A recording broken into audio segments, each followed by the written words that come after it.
As all of you know by now, Donald Trump is now the president-elect of the United States.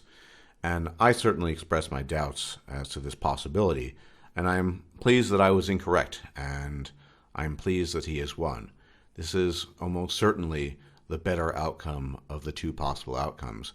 Had Hillary won, I think overall things would be a lot worse. It would be a continuation of policies that hitherto just don't work, that are terrible, warmongering, excessive taxes, etc. I mean, just not good stuff. So I'm very pleased that Donald Trump won.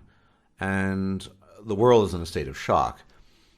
The number of hit jobs I've seen, post-mortem, as it were, has been really staggering and incredible. Most of them revolve around race baiting, interviewing minorities, and even, so-called sophisticated white people in cities like New York or Portland or Seattle, decrying Trump and predicting the doom of the world and what have you. And it showed really, and these are establishment sources, whether it's the Spiegel in Germany or CNN or what have you. One guy on CNN, a black guy, called the Trump victory a white lash, and what have you. And there were some incidents involving immigrants as well, illegal immigrants. And I want to talk about it in a separate video because I want to make a separate video about illegal immigration in the States. But I am pleased with this result. Many of us are very relieved that at the very least, we're not going to be going to war with Russia. I think friendlier, warmer relations with Russia, that's a good thing. And yeah, it's great. It's really great that Donald Trump has won the election, and at the beginning of next year, he will be sworn in and be the president of the United States. Now, having said all of that, thinking that this is generally a good thing, I think as we proceed forward, and that's the point of this video, those of us who at least try to be open-minded, and I hate the term free thinkers, but nothing else occurs to me, free thinkers or flexible thinkers, need to avoid the trap of partisanship. During this election, it has been really easy to show partisan feelings towards Trump. Nobody likes Clinton. She's a scumbag, she's a criminal, she's a cunt, she's a backstabber. She's just a terrible person. So it's really easy to be partisan towards Trump, and I was too. Throughout the election, I certainly wavered. I certainly wavered in the beginning a bit, but not because I liked Clinton a lot or at all. But for most of the election, I was pro-Trump, and certainly, like I said, I'm pleased with the results. But it's been really easy to just say, go Trump, go Trump. But now it's incumbent upon those of us who want to remain flexible thinkers and retain an open mind and be amenable to new evidence, and that includes evidence in the political and geopolitical realm, that we remain on our toes, as it were, which is to say a new era has been ushered in, one born of an unprecedented degree of populism in the United States, and one that sort of shocked a lot of people, but then in retrospect, maybe it didn't. Time will tell in the analyses that follow. We shall definitely see. But Trump will be sworn in, and he will be president, and then we need to think about how he's doing the job. Obviously give him some time. But just because he's Trump, and just because he's got his unique qualifications, in air quotes, as Donald Trump, the truly tremendous Trump, that doesn't mean that he should be immune from criticism. Now, Styx Hexenhammer is an okay guy. He's a very good political commentator, far greater than I am, although he's woefully ignorant in other areas such as women. But nevertheless, he made it a point in his video, and I would agree with him on this point, that he's not a partisan. He's not a Trumpite, as it were. And I'm not a Trumpite either. If Trump, during the course of his office, fucks up or makes some critical mistake, if he institutes policies that I think are damaging, if he pursues a foreign policy that smacks of the same bellicosity that we have known since the days of yore, now decades and decades, since Reagan or perhaps since George Herbert Walker Bush, if we don't see a change in that, then he has earned and deserves our criticism.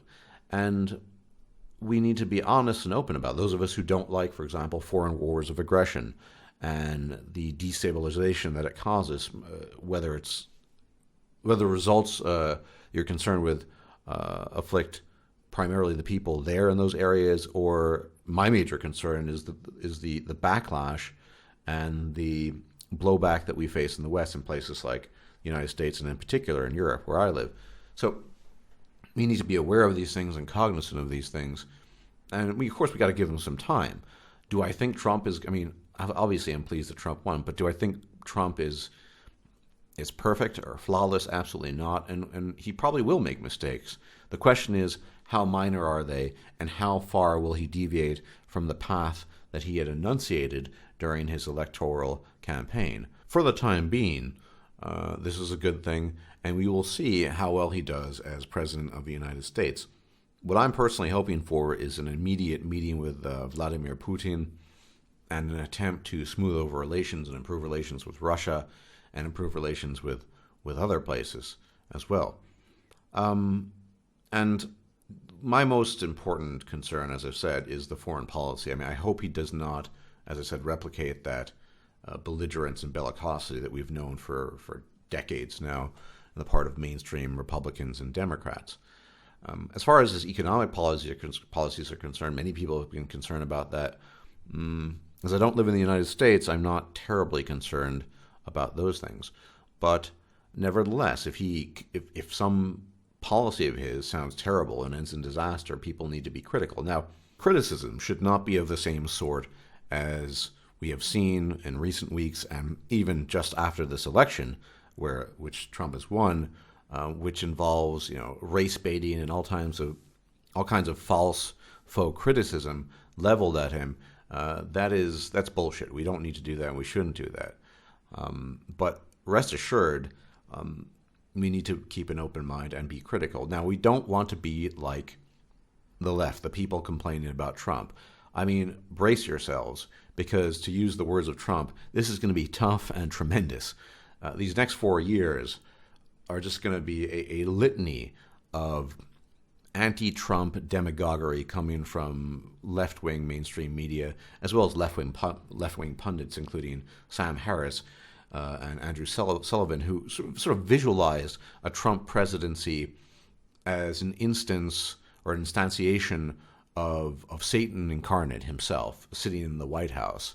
Andrew Sullivan used the historical figure Caligula, a Roman madman in late antiquity, who really did tremendous damage to Rome, and said, well, he's going to be as bad as Caligula, if not worse. There's no evidence to suggest this. I don't think this will happen.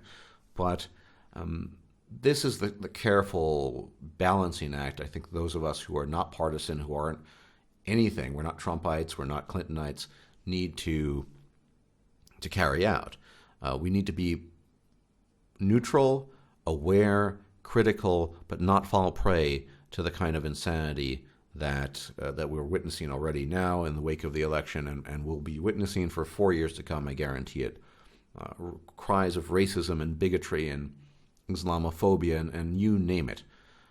Another thing I'm interested to see before I end this is what specifically his foreign policy will entail concerning the Middle East. Now, I generally think that Trump is sort of has been bought and paid for by Israel, because every candidate always seems to be. But it would be nice if he took a harder line in Israel and didn't kowtow to Israel's every wish. He seems the kind of personality to not do that.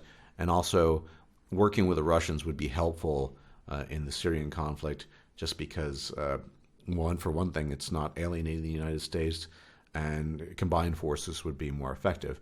But we'll see. We'll see what happens. My only point of view here is that, we need to be critical, but not critical in a false sense, not the sense of the old Turks. Sorry, the young Turks. They're not really young anymore, but hence my name for them, the old Turks. And I'm generally quite pleased by this.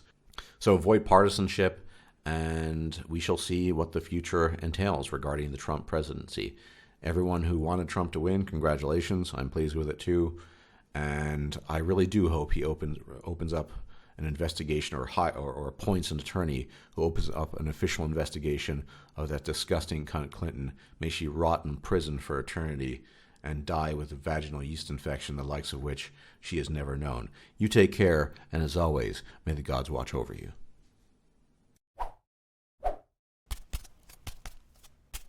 If you liked this video, please like, share, and subscribe.